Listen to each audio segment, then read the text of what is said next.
माँ आदि शक्ति जगत जननी जगदम्बा दुर्गा भवानी माँ अष्टभुजा धात्री माँ अम्बा जगदम्बा की करी गई आराधना साधना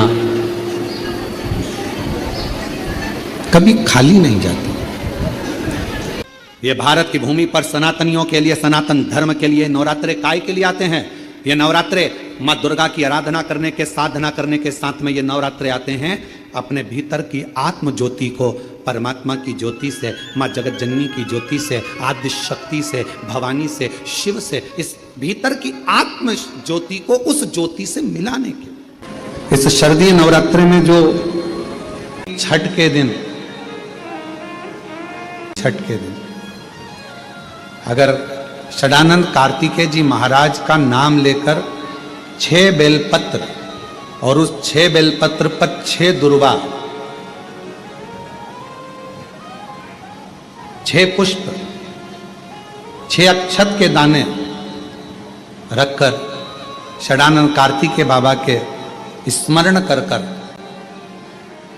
शिवलिंग की जो जलाधारी है उस जलाधारी पर जहाँ अशोक सुंदरी का स्थान है उसी के पास में कार्तिकेय जी का स्थान है। किसी भी छठ पर यदि आप बाबा को वो बेलपत्र, वो दुर्वा, वो पुष्प, वो अक्षत का दाना 6 समर्पित करते हैं, किसी भी छठ के दिन, षष्ठी के दिन स्कंद भगवान का नाम लेकर, स्कंदेश्वर बाबा का नाम लेकर, कार्तिकेय बाबा का नाम लेकर यदि समर्पित करते हैं तो जिंदगी में कितना भी कर्जा हो वो कर्जा 3 महीने के अंदर समाप्त होता ही है।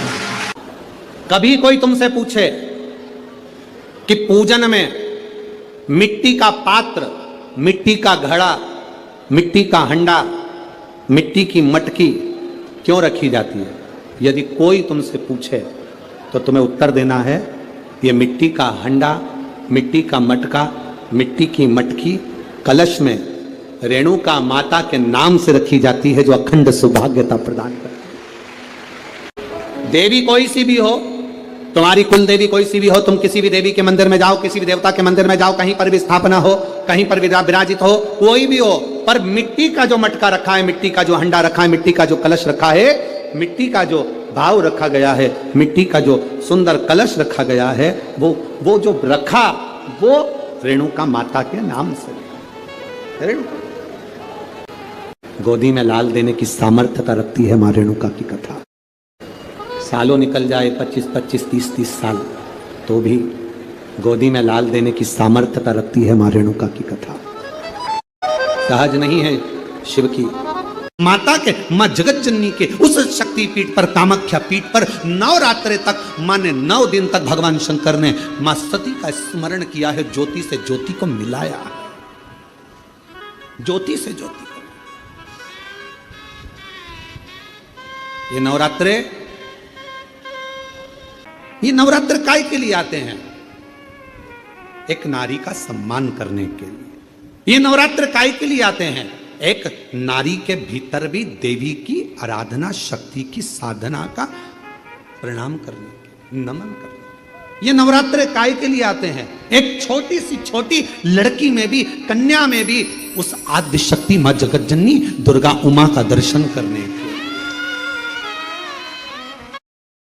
भगवान ने तो नवरात्रि करे कामाख्या पीठ पर, तब भगवान नारायण के पास में पृथ्वी देवी ने जाकर विनय करा,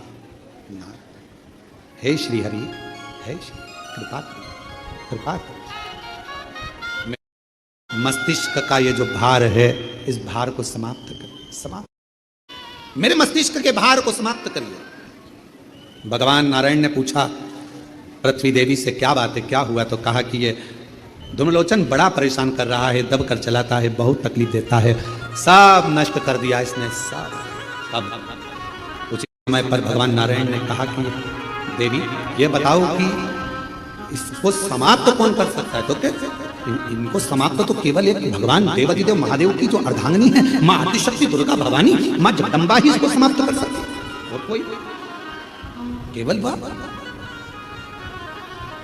तुम ही जग की माता, तुम ही हो मैया, तुम भक्तन के दुख हरता, संकट के दुख हरता, सुख संपत्ति करता। ओम जय अम्बे